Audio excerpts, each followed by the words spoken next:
Hey everyone, Pastor George here. Sorry about the weird angle. I forgot my camera again today.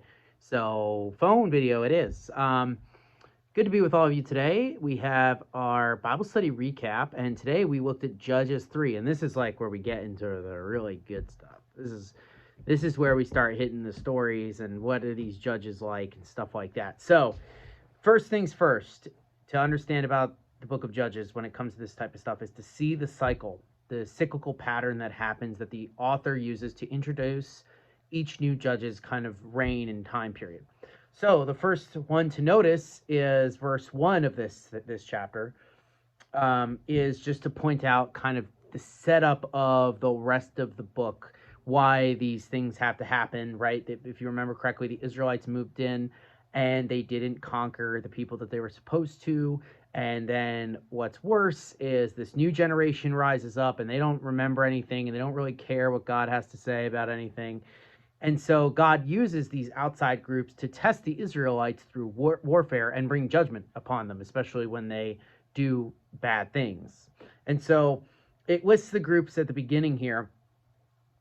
And then it talks about at the very end how they're exchanging daughters and sons in marriage with these groups. And you have to remember a big part of marriage is the covenant, right? Covenantal ideas. And the fact that the Israelites are now making covenants with these people, but really their covenant is with the Lord. And so God is upset about that. And it also shows that this is what's going to be Israel's continual thorn in their side is these people, they're going to covenant with them, then they're going to adopt their religion, and then they're going to worship their gods, and then it's going to be a huge problem because they're forgetting the God of Israel. So it moves through that, right? And it talks about the first judge, Othniel, and this is where you can see the cycle, which is in verse 7. You'll see this repeated. If you read it with us this morning, you'll see it repeated several times. It says, and the people of Israel did what was evil in the sight of the Lord. That's how these stories always start, right? And what this means is this is shorthand. I mean, the author goes on to explain that they served the Baals and the Asheroth, but that it's just a shorthand for idolatry. And you have to remember that this isn't just the fact that they're worshiping other gods, right? This is the stuff that comes along with that, these corrupted moral and ethical things that come with it, like child sacrifice or cutting and bleeding and weird other stuff that people would do.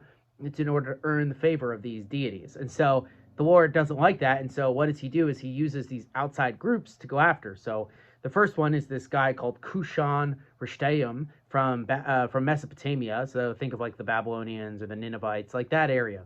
He comes in and he conquers the Israelites and makes them subjects, essentially. They cry out to the Lord, which is kind of a show of repentance. And then the Lord lifts up Othniel, who we've actually run into before. He was mentioned in chapter 1. He's the one that seizes the city for Caleb and gets Caleb's daughter as a wife. And that goes to show that he's this really holy guy because he's married to an Israelite, unlike the other people who have been going astray and getting married to people outside of the group and adopting their customs and their gods and things like that. So Othniel is set up to be like the good judge, the good guy. And so he leads them in battle, defeats the enemy, and frees them. And then there's peace for 40 years, and then Othniel dies.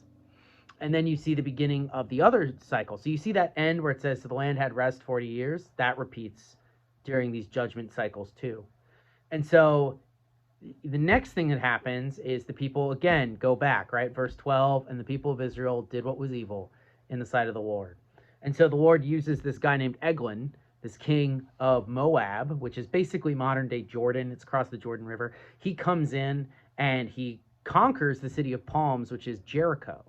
Jericho is the big city, big first conquest that the Israelites get when they move into the promised land. And so this is kind of like a cultural blow, a pride blow against the Israelites. And then he subjects them to paying tribute to him. And again, the Lord keeps this up for a time as punishment for the Israelites to bring justice upon them. But then they cry out, they repent, and the Lord brings another judge, a guy named Ehud. And you'll notice that Ehud is very different than Othniel in his tactics. And this is also, remember, I like to relate this book to the Wild West. Ehud is kind of like a very Wild West figure. He has a nickname, Lefty, right? And there's actually kind of a pun because he's from the tribe of Benjamin. Benjamin means son of my right hand. And so he's like, from the son of my right hand, but he's a lefty. And he uses that to assassinate this leader. And you can read the whole thing yourself. It's kind of this humorous story where he kills him on the toilet, essentially. And the guards are too embarrassed to go in and check. And he basically sneaks a sword in by his left thigh, which is not where people would normally hold them. And he pulls it out and he stabs him and kills him. I've got a message for you, like that type of thing, right? And so he's a little bit more of a trickster. He doesn't really play by the rules as much. And you can start to see that this is where the connection with this judge kind of being this stalwart guy like Othniel begins to kind of go down a little bit. And it doesn't just shoot down like that, but you'll see over the course of the book, it's kind of like this, and then it goes like this, and then it goes like that, something like that. So Ehud still does what the Lord empowered him to do, which is kill Eglon, and defeat his troops, and they drive them out of the land, and they take back what was lost. So another good thing. And then after Ehud, the land has rest for 40 years, or 80 years, right? Even more than before. And so there's this time period of rest. And this means, again, that generations are coming up and dying within this time period, right? Like that's a full lifetime that there was rest. And so there are people who just never experienced kind of the things that were going on before. And so what that causes is going to cause this cyclical pattern. In between Ehud and Deborah and Barak, who is kind of the new judges that we'll read about next week, is we have a guy called Shamgar, who is given one line, one verse in the Bible. The Shamgar, the son of Anath, who killed 600 Philistines with an ox goad, which is basically a long pole that was blunted on one end and kind of spear tipped in another. So during times of war, people would use them as weapons. And so, but it's just, it's just to go to show how powerful and strong he was. But there's a lot of debate about whether or not he's a judge. Traditionally, he's been counted as one, but in a lot of scholarship, they see that the pattern doesn't repeat. You don't have the people fall into apostasy and then the 40 years or 80 years of peace, or any time of peace afterwards. So some people just think he's a kind of a folk hero who's remembered here, or that he is a judge. The important thing to note is, just like Ehud, right? He might be a really competent military leader, but he also kind of shows the blending that's happening with the Israelites and their neighbors. You might have seen son of Anath, and you might have thought that was his father. Well, that's not the case. Anath is a Canaanite war goddess. And so that's kind of like his war name, his nickname, right?